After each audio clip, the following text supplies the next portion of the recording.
Assalamualaikum warahmatullahi wabarakatuh. Perkenalkan, nama saya Muhammad Dwi Cahyo, NIM 17660020. Di sini saya akan mempresentasikan hasil desain saya, yaitu redesain Stadion Anjuk Ladang dengan menggunakan pendekatan arsitektur futuristik. Selanjutnya adalah ide konsep dasar. Di sini saya mengambil tagline yaitu Future Anjuk Ladang, di mana pada stadion ini terdapat beberapa isu, yaitu seperti fasilitas kurang lengkap dan banyak yang sudah rusak, program pemerintah Nganjuk, banyaknya area negatif yang dialih fungsikan menjadi tempat sampah. Objeknya yaitu Stadion Anjuk Ladang itu sendiri dengan kriteria estetika, fasad, struktur, material yang berteknologi. Pendekatan di sini saya menggunakan arsitektur futuristik, di mana arsitektur futuristik itu sendiri memiliki beberapa ciri, yaitu meliputi material fabrikasi dan penerapan teknologi terbaru, bentuk tidak termakan oleh zaman, konsep modern dan mengarah ke masa depan, bentuk unik dan ikonik. Selanjutnya adalah nilai Islam. Di sini saya mengambil nilai Islam dari surah Al-Baqarah ayat 11-12 yang saya simpulkan: tidak membuat kerusakan, melakukan perbaikan, berbuat baik kepada seluruh alam. Selanjutnya adalah di sini penerapan pada stadion, yaitu meliputi mendesain bentuk yang unik dan ikonik, penerapan warna yang menarik dan tepat, penggunaan material fabrikasi, menerapkan konsep futuristik. Selanjutnya adalah implementasi konsep. Selanjutnya adalah konsep dasar. Di sini saya mengambil ide dari Future Anjuk Ladang tadi dengan menggunakan pendekatan arsitektur futuristik. Nah, arsitektur futuristik itu sendiri terbagi menjadi 4 nilai, yaitu unik, ikonik, modern, dan juga future. Di mana 4 nilai ini sendiri terbagi lagi menjadi 8, yaitu lighting, furniture, bentuk, fasad, material, warna, struktur, dan juga teknologi. Selanjutnya adalah hasil rancangan tapak. Pada sebelumnya kondisi existing, yaitu seperti sirkulasi masih bercampur, lahan parkir yang tidak teratur, dan juga kurang efisiensinya pemanfaatan fungsi lahan, sehingga banyak area-area negatif yang digunakan sebagai tempat pembakaran sampah. Pada kondisi existing itu sendiri, tribunnya berbentuk sangat kecil dan juga sangat minim untuk menampung. Selanjutnya adalah gambaran desain. Pada gambaran desain ini sendiri dapat dilihat, yaitu seperti pemisihan akses dan juga sirkulasi, penambahan bangunan, penunjang dan kapasitas tribun, pola parkir pada stadion yang tertata, dan perbaikan pada bentuk bangunan stadion. Di mana pada stadion itu sendiri memiliki pola akses dan sirkulasi antara tim A dan tim B dibuat berbeda. Hal ini bertujuan untuk meminimalisir terjadinya pertikaian antar supporter. Pemberian material grass block pada sirkulasi stadion bertujuan untuk memaksimalkan penyerapan air ke dalam tanah, sehingga meminimalisir adanya genangan pada jalan. Selanjutnya adalah penempatan khusus untuk pola parkir kendaraan motor, mobil, dan juga bus diperbesar dan dipisah untuk menambahkan kapasitas kendaraan serta mempermudah akses saat keluar masuk parkiran. Selanjutnya adalah vegetasi yang diterapkan pada stadion juga diklasifikasikan berdasarkan fungsi dan kegunaan vegetasi itu sendiri, diantaranya sebagai pengharum, penghias, pengarah, pembatas, dan juga peneduh. Untuk area-area negatif dialih fungsikan menjadi tempat bersantai dan juga beristirahat, yaitu dipasangi beberapa gazebo. Selanjutnya adalah penambahan bangunan penunjang seperti taman, masjid, toko, dan juga food court untuk memfasilitasi aktivitas pengunjung. Selanjutnya adalah hasil rancangan bentuk, di mana bentukan stadion ini sendiri terinspirasi dari membran sel epidermis dari bawang merah, di mana Kabupaten Nganjuk itu sendiri merupakan salah satu sentra penghasil bawang merah di Jawa Timur. Bentukan ini diaplikasikan pada seluruh bangunan, mulai dari bentuk stadion, fasad, tribun, maupun bentukan bangunan yang ada di sekitarnya. Hal ini bertujuan agar bentuk bangunan stadion yang didesain padu dan diharapkan mampu menjadi ikon baru di Kabupaten Nganjuk. Untuk bentukannya itu sendiri, yaitu stadion dibuat bentukan yang simetris dan setimbang, sehingga menampilkan bentukan yang padu. Yang kedua adalah bentukan bukaan pada setiap sisinya dimaksudkan untuk memaksimalkan cahaya matahari masuk ke dalam tapak sebagai pencahayaan alami. Tampilan fasad, pada tampilan fasad ini sendiri bentukan elemen fasad menggunakan model heksagon di mana setiap bidangnya memiliki kombinasi bahan material dan gradasi warna yang berbeda. Material yang digunakan pada fasad berupa kaca dan juga ACP sebagai penutup dan baja ringan sebagai framenya. Selanjutnya adalah bentukan stadion. Bentukan yang memiliki bukaan pada keempat sisinya dengan bukaan yang lebar dan berbentuk heksagonal. Selanjutnya adalah musola. Bentukan kubah dibuat tinggi dan menyerupai segitiga agar selaras dengan bangunan musola. Toko jersey, bangunan ini mirip dengan musola dan terdapat bukaan yang lebar pada sisi kanan kiri untuk memaksimalkan cahaya yang masuk ke dalam bangunan. Selanjutnya adalah food court. Bentukan menyerupai setengah heksagon yang dibagi menjadi 4 ruang untuk area penjualan dan juga dapur. Selanjutnya adalah hasil rancangan ruang.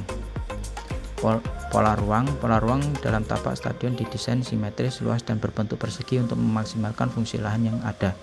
Pemaksimalan fungsi ruang-ruang pada stadion ini diharapkan mampu menampung seluruh aktivitas baik pemain, petugas maupun pengunjung.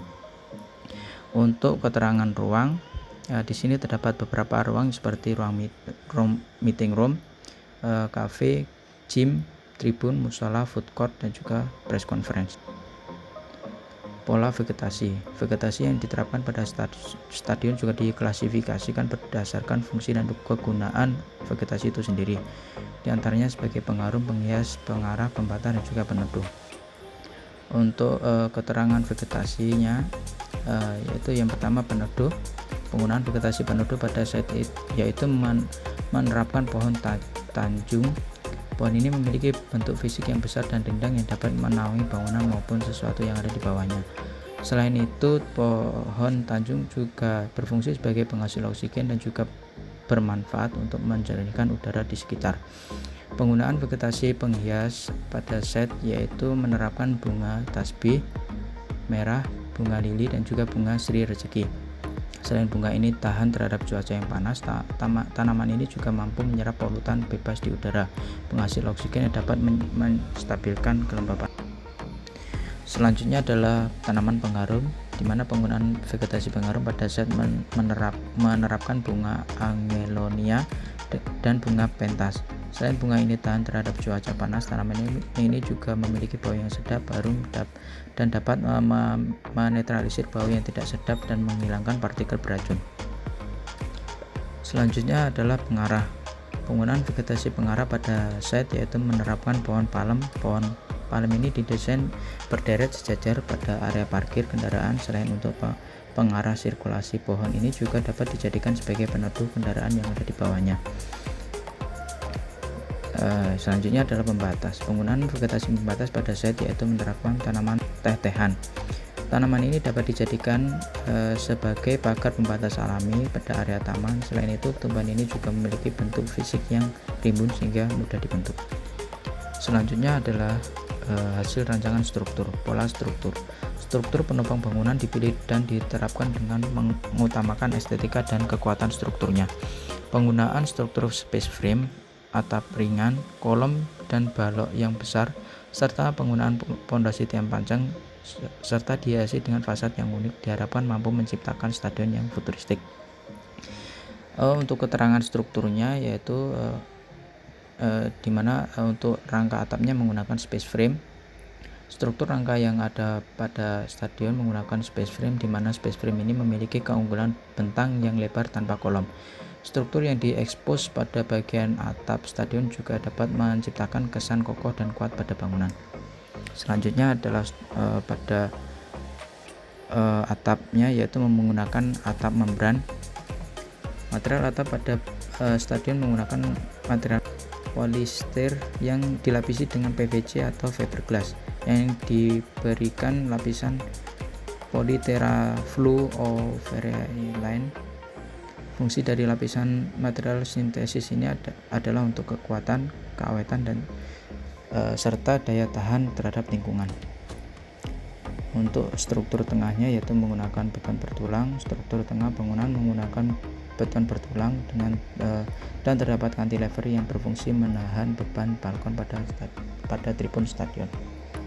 Selanjutnya adalah pondasinya yaitu menggunakan tiang pancang. Struktur pondasi menggunakan tiang pancang yang berfungsi menahan beban pada tribun dan juga menyalurkan beban bangunan stadion secara merata baik di dalam maupun di luar stadion.